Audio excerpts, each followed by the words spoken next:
¿Qué tal? Vamos a seguir con nuestro estudio de Éxodo y hoy nos toca el capítulo 19. Y el tema que podríamos poner sobre este capítulo sería el pacto entre Dios y el pueblo. Es un tema trascendental, es un tema fundamental justamente en el libro de Éxodo. Creo que todo se basa o se desarrolla alrededor de este pacto a partir de este capítulo sobre todo. Entonces vamos a leer todo el capítulo 19 de Éxodo. En el mes tercero de la salida de los hijos de Israel de la tierra de Egipto, en el mismo día llegaron al desierto de Sinaí. Habían salido de Refidim y llegaron al desierto de Sinaí, acamparon en el desierto, y acampó allí Israel delante del monte. Y Moisés subió a Dios, y Jehová lo llamó desde el monte diciendo, así dirás a la casa de Jacob y anunciarás a los hijos de Israel. Vosotros visteis lo que hice a los egipcios, y cómo os tomé sobre alas de águilas, y os he traído a mí. Ahora pues, si diereis oído a mi voz y guardareis mi pacto, vosotros seréis mi especial tesoro sobre todos los pueblos, porque mía es toda la tierra, y vosotros me seréis un reino de sacerdotes y gente santa. Estas son las palabras que dirás a los hijos de Israel. Entonces vino Moisés y llamó a los ancianos del pueblo y expuso en presencia de ellos todas estas palabras que Jehová le había mandado. Y todo el pueblo respondió a una y dijeron, todo lo que Jehová ha dicho, haremos. Y Moisés refirió a Jehová las palabras del pueblo. Entonces Jehová dijo a Moisés, he aquí, yo vengo a ti en una nube espesa para que el pueblo oiga mientras yo hablo contigo, y también para que te crean para siempre. Y Moisés refirió las palabras del pueblo a Jehová. Y Jehová dijo a Moisés, ve al pueblo y santifícalos hoy y mañana, y laven sus vestidos, y estén preparados para el día tercero, porque el tercer día Jehová descenderá a ojos de todo el pueblo sobre el monte Sinaí. Y señalará término al pueblo en derredor, diciendo, guardaos, no subáis al monte, ni toquéis sus límites, cualquiera que tocare el monte de seguro morirá. No lo tocará a mano, porque será apedreado o aseteado, sea animal o sea hombre, no vivirá. Cuando suene largamente la bocina, subirán al monte. Y descendió Moisés del monte al pueblo y santificó al pueblo y lavaron sus vestidos. Y dijo al pueblo, estad preparados para el tercer día, no toquéis mujer. Aconteció que al tercer día, cuando vino la mañana, vinieron truenos y relámpagos y espesa nube sobre el monte y sonido de bocina muy fuerte. Y se estremeció todo el pueblo que estaba en el campamento. Y Moisés sacó del campamento al pueblo para recibir a Dios. Y se detuvieron al pie del monte. Todo el monte Sinaí humeaba, porque Jehová había descendido sobre él en fuego, y el humo subía como el humo de un horno, y todo el monte se estremecía en gran manera. El sonido de la bocina iba en aumento en extremo. Moisés hablaba, y Dios le respondía con voz tronante. Y descendió Jehová sobre el monte Sinaí, sobre la cumbre del monte, y llamó Jehová a Moisés en la cumbre del monte. Y Moisés subió. Y Jehová dijo a Moisés, desciende, ordena al pueblo que no traspase los límites para ver a Jehová, porque caerá multitud de ellos. Y también que se santifiquen los sacerdotes que se acercan a Jehová, para que Jehová no haga en ellos estrago. Y Moisés dijo a Jehová, el pueblo no podrá subir al monte Sinaí, porque tú nos has mandado diciendo, señala límite al monte y santifícalo. Y Jehová le dijo, ve, desciende, y subirás tú y Aarón contigo.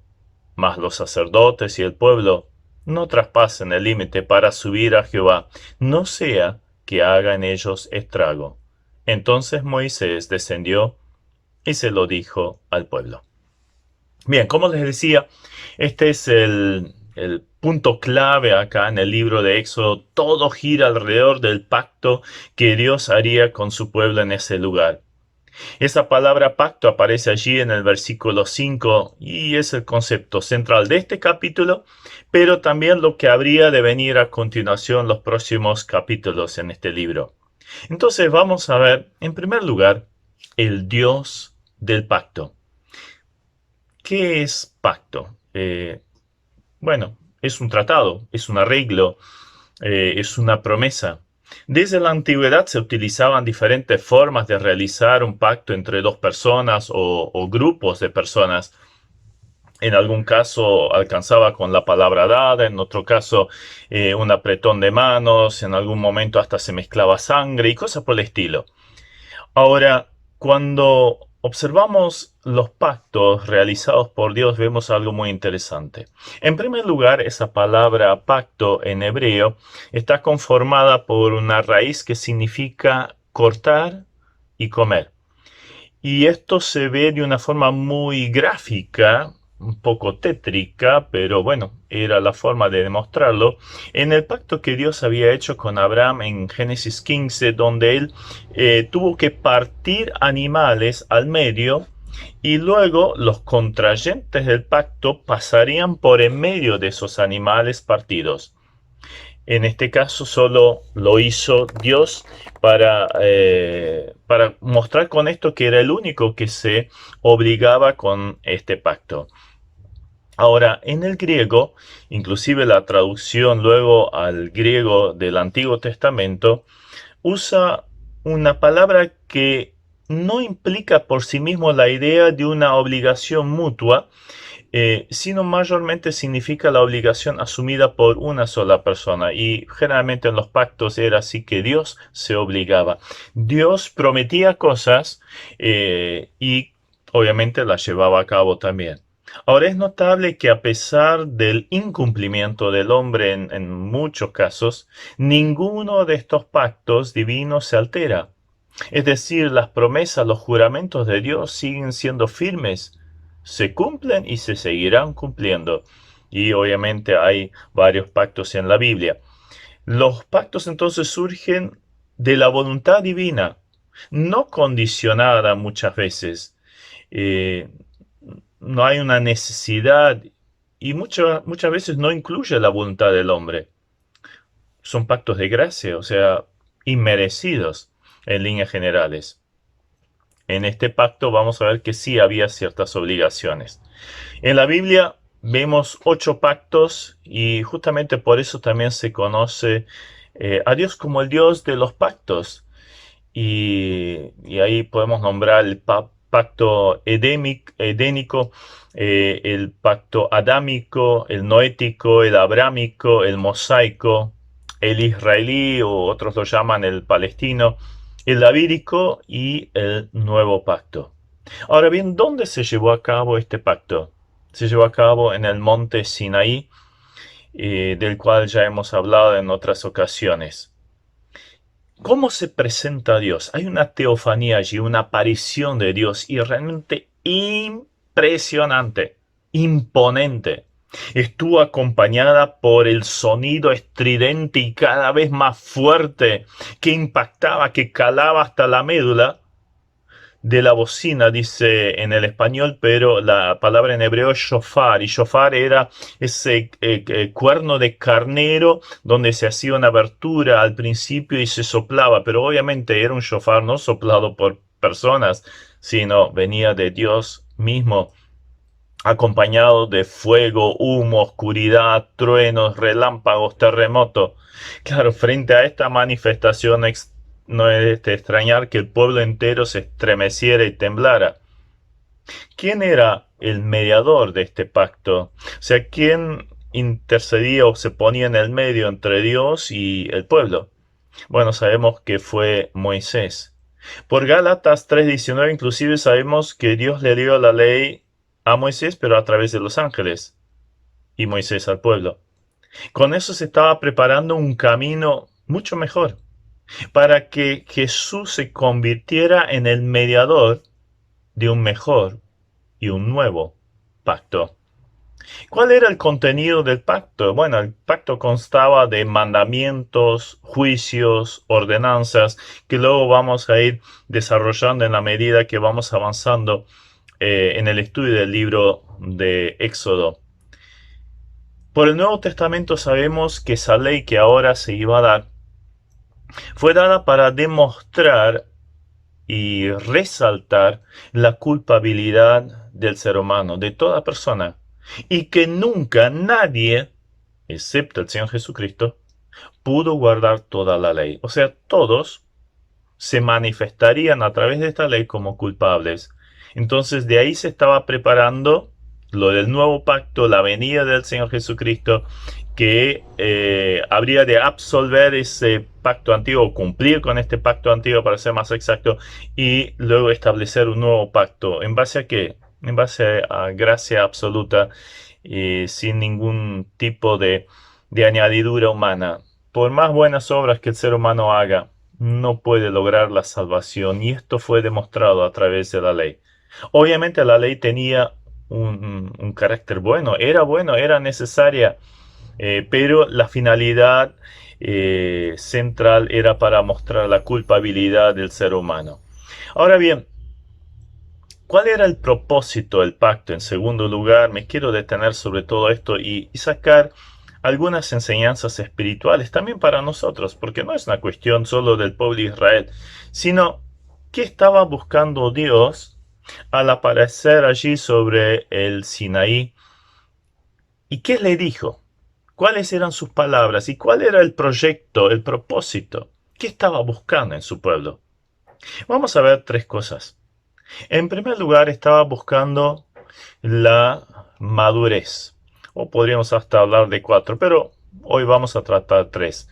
Buscando la madurez, logrando la dignidad del pueblo, por supuesto, y guardando la santidad. Y después también hay una cuestión de responsabilidad que surge a partir del capítulo 20. Pero bien, vamos a lo que sería la enseñanza para nosotros hoy. En primer lugar, Dios buscaba la madurez de este pueblo. Leamos otra vez el versículo 4. Allí dice, vosotros visteis lo que hice a los egipcios y cómo os tomé sobre alas de águilas y os he traído a mí. Este versículo me ha hecho tanto bien al meditarlo. El pueblo era un pueblo que había sido sacado de la esclavitud de Egipto. Dios los salvó a través de la muerte de un cordero pascual, les dio la victoria plena sobre sus enemigos y con ello la libertad.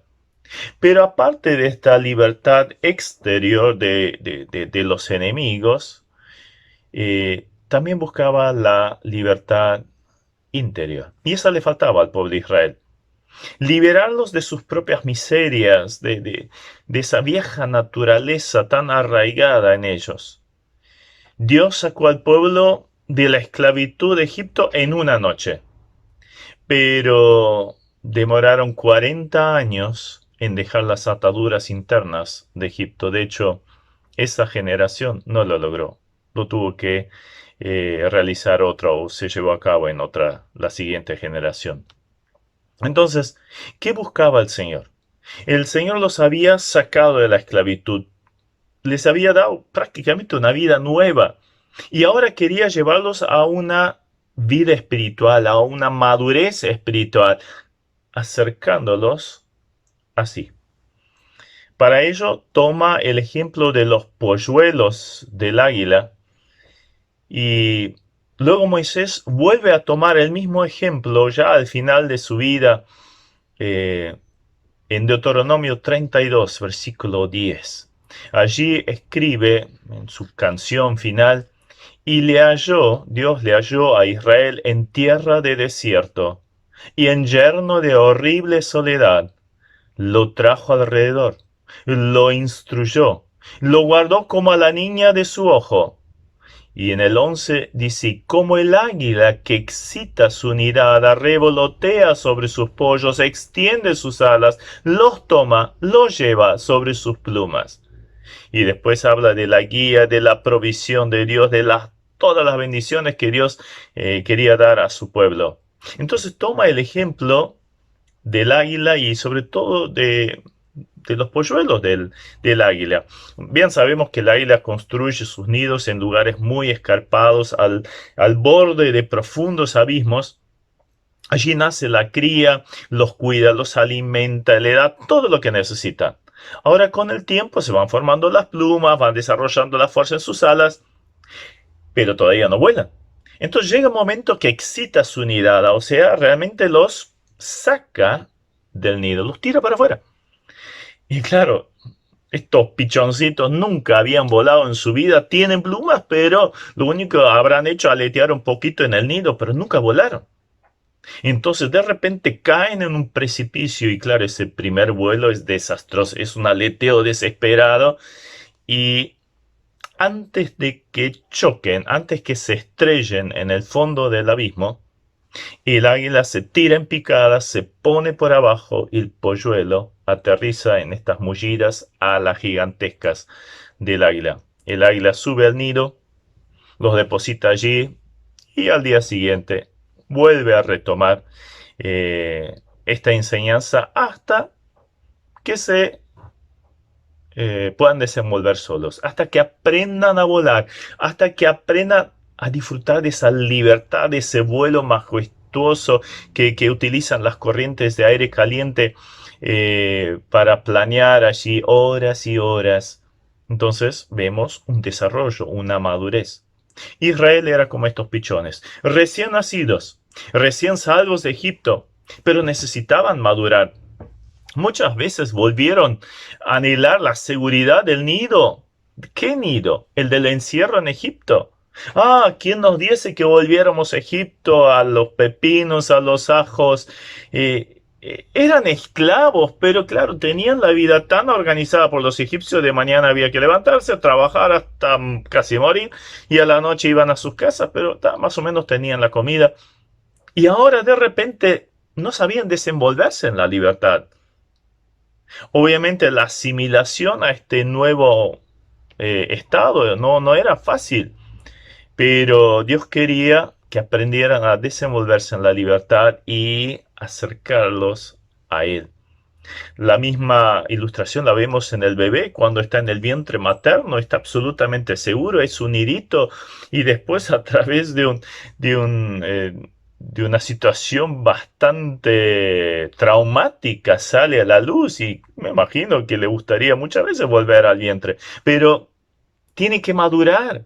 De lo contrario, hay inclusive posibilidad de muerte.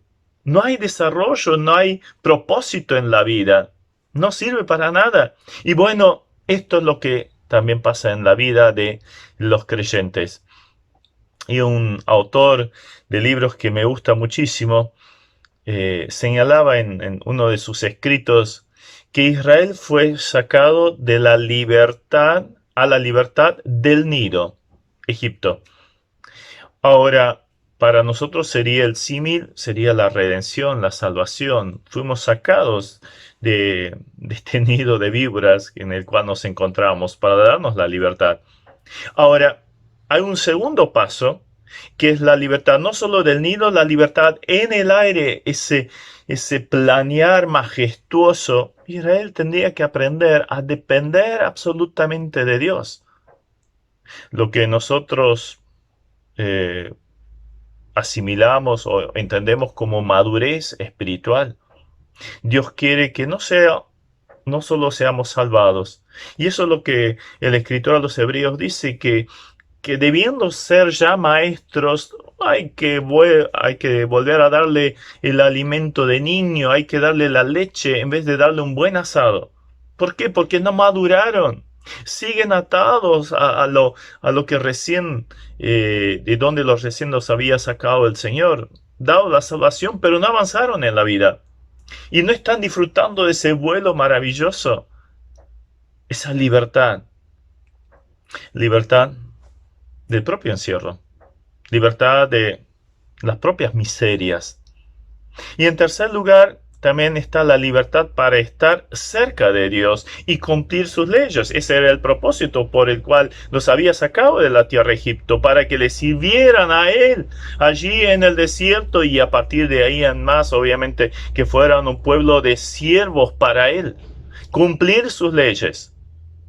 Ahora, para nosotros, también se nos dio esa libertad, que luego debería manifestarse en madurez.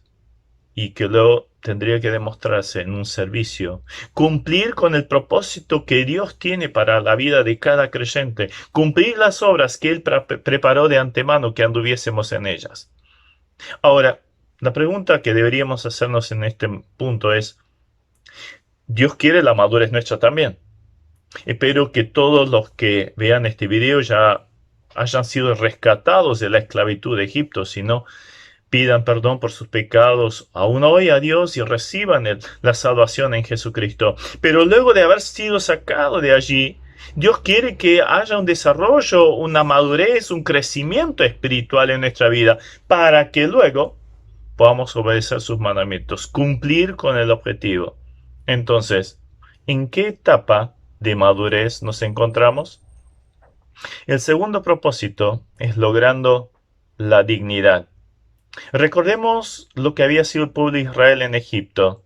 Eran esclavos, expuestos a todo tipo de humillaciones, vejaciones y hasta la muerte. Su trabajo, sus fuerzas, incluso sus vidas eran para otros.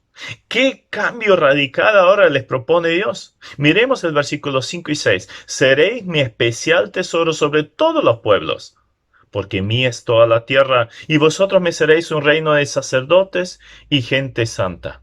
Entonces, ¿qué vemos? Un cambio radical de posición. Están logrando la dignidad. Era el propósito que Dios tenía para con sus vidas. En primer lugar, una propiedad valiosa. Aunque todas las naciones pertenecen a Dios, Él escogió especialmente a Israel como su especial tesoro, como niña de su ojo. Esto no se debía a que fuera un pueblo mejor, más fuerte, más grande. No había mérito propio, sino que la elección se hizo por amor y gracia. Qué precioso vínculo quería Dios con ellos, pero también quería formar en ellos un reino de sacerdotes. Aunque luego fue elegida especialmente la familia de Aarón y su descendencia para ocuparse del sacerdocio, todo Israel, visto de Dios, tenía que cumplir ese objetivo de ser un canal de bendición a todo el mundo, a todas las naciones. Lamentablemente fallaron con ese propósito y en vez de llevar a Dios a las naciones, trajeron los ídolos de las naciones a ellos y esto conllevó el castigo. Pero Israel va a cumplir todavía esa función, sobre todo a partir de la tribulación y en el milenio. Van a ocupar ese lugar de sacerdocio para las naciones. Y en tercer lugar, en cuanto a ese nivel de dignidad, Dios los convirtió o los quería convertir en una nación santa. Ese objetivo de Dios con ellos era que fueran un pueblo apartado para Él. O sea, no que fueran infalibles, que no tuvieran pecado, no, pero que fueran separados para Él. Y 6 veces aparece en el libro de Levítico la expresión seréis santos porque yo soy santo. Esto se vio reflejado también en una gran variedad de mandamientos que luego Dios plantea e impone, que incluía cuestiones respecto a la comida, la vestimenta, con quién se casaban, relaciones sexuales, el trato con las enfermedades, desechos, el tema del trato con los muertos y cadáveres, pero sobre todo su adoración a Dios. Los sacerdotes se tenían que destacar especialmente en ese separarse de lo que pudiera contaminar. Pero estos privilegios recién los disfrutarían plenamente si cumplían con los mandamientos de Dios. Su promesa, la promesa del pueblo, había sido todo lo que Jehová ha dicho, haremos. Y después lo vuelven a repetir, después de entregar los mandamientos. Sabemos que lamentablemente fallaron en ello. Y luego llegaron a perder momentáneamente ese elevado lugar de dignidad, pero que lo van a volver a tener. Ahora, estos mismos principios, ese lugar encumbrado de dignidad, hoy lo encontramos también para la iglesia, y es Pedro, en 1 Pedro 2, 5, 9 y 10, que justamente nos resalta esto. Vosotros, está escribiendo a creyentes, vosotros también, como piedras vivas, ser edificados como casa espiritual y sacerdocio santo para ofrecer sacrificios espirituales aceptables a Dios por medio de Jesucristo. Versículo 9. Mas vosotros sois linaje escogido, real sacerdocio, nación santa, pueblo adquirido por Dios. Si otra vez trazamos el paralelo hacia Israel, vemos que pasó de ser un pueblo esclavo, oprimido, destinado a la muerte, a uno amado, elegido, salvado, puesto en un lugar de altísima dignidad. Ahora los creyentes somos llamados a vivir en esa misma realidad. Honrar a aquel que nos escogió y demostró tanta misericordia hacia nosotros. Nos hizo su pueblo. Entonces, ¿qué tenemos que hacer ahora? Vivir de acuerdo a esa posición encumbrada. Que tenemos que anunciar las virtudes de aquel que nos llamó de las tinieblas a su luz admirable. Ojalá cumplamos con el objetivo que Dios tiene con nosotros. Que vivamos de acuerdo a esta posición tan encumbrada que somos para Dios. Y el tercer propósito del pacto en este capítulo fue guardando la santidad. Para que Dios pudiera hablar, revelarse a ellos, entrar en una profunda relación con este pueblo, tenía que haber santidad. Esto se demostró de varias formas bien prácticas. En primer lugar, santificando el lugar. O sea, el monte mismo, el límite del monte, había que santificarlo, o sea, separarlo.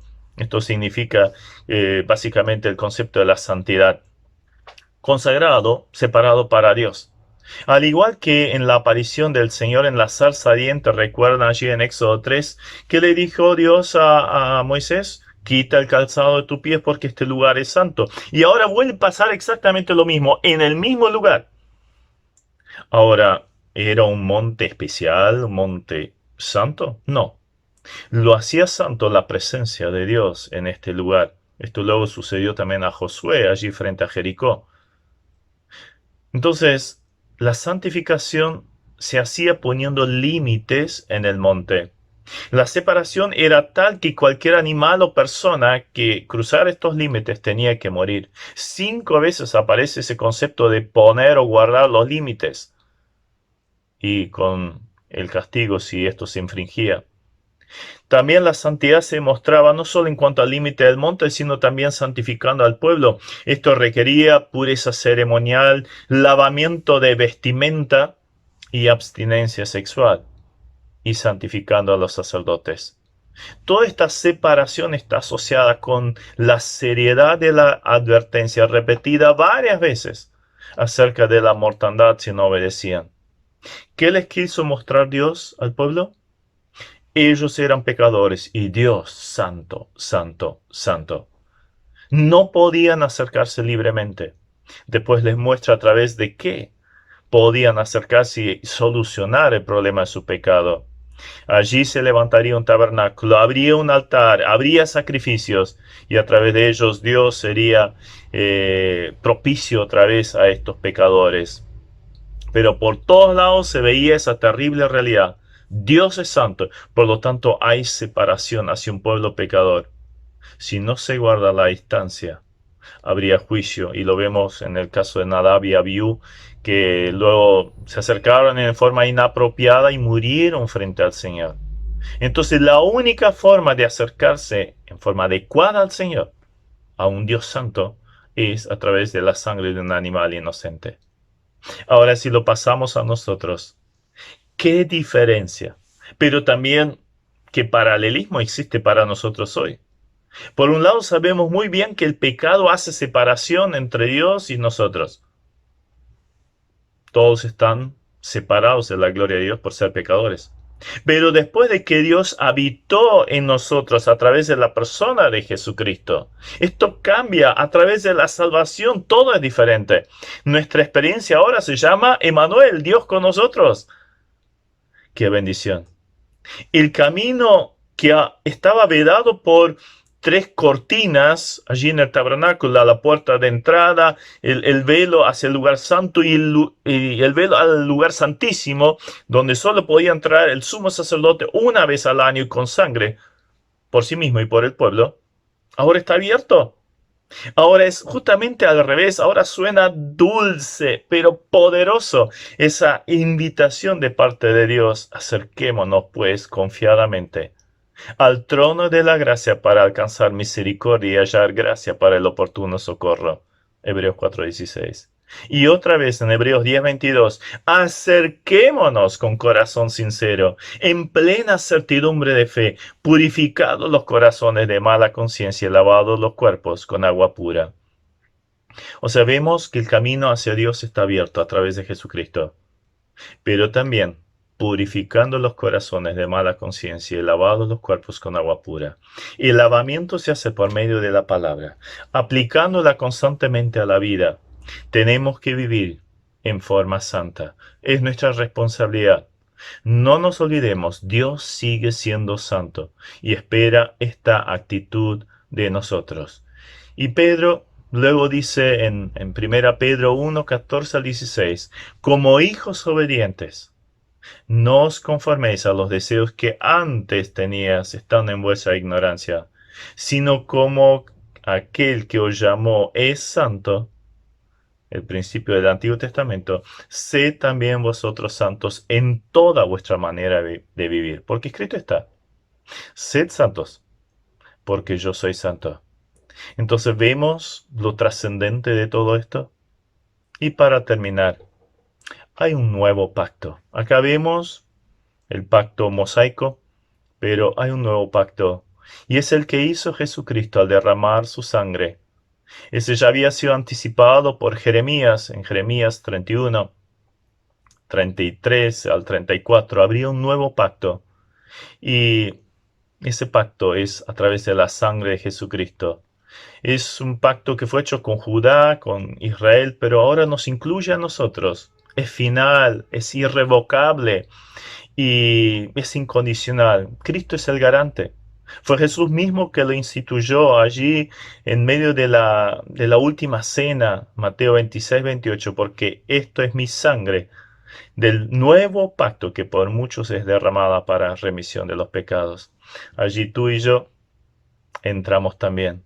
Estamos incluidos si hemos creído en el Señor Jesucristo como nuestro Salvador.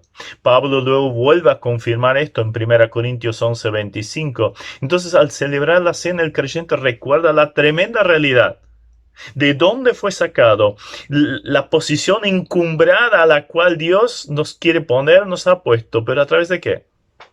De la sangre de su Hijo, el mediador, uno mucho mejor y un pacto muchísimo mejor. Ahora nosotros entramos en ese pacto. Antes estamos fuera. Esto es lo que decía el apóstol Pablo también. En aquel tiempo estabais sin Cristo, alejados de la ciudadanía de Israel y ajenos a los pactos de la promesa, sin esperanza y sin Dios en el mundo. Pero ahora, en Cristo Jesús, vosotros que en otro tiempo estabais lejos, habéis sido hechos cercanos por la sangre de Cristo. Dios hizo la paz. Hay un nuevo pacto, pero este pacto también conlleva una responsabilidad. Así como con Israel, obediencia y servicio. Allí dice en Hebreos 13, 20 y 21, y el Dios de paz que resucitó de los muertos a nuestro Señor Jesucristo, el gran pastor de las ovejas, por la sangre del pacto eterno, os haga aptos en toda obra buena para que hagáis su voluntad, haciendo Él en vosotros lo que es agradable delante de Él por Jesucristo, al cual sea la gloria por los siglos de los siglos. Amén. Es cuestión que dejemos obrar al Señor en nuestra vida. Hay un pacto, hay un camino de madurez con el cual Dios nos quiere acercarnos hacia sí. Es una posición de altísima dignidad en la cual nos ha puesto, pero también incluye un compromiso de vivir en santidad y de servicio. Grande es el privilegio de estar incluidos en este maravilloso pacto. Alabemos al Señor por esto, pero vivamos también de acuerdo a esta preciosa realidad. Dios nos ayude y Dios nos bendiga. A Él sea la gloria. Amén.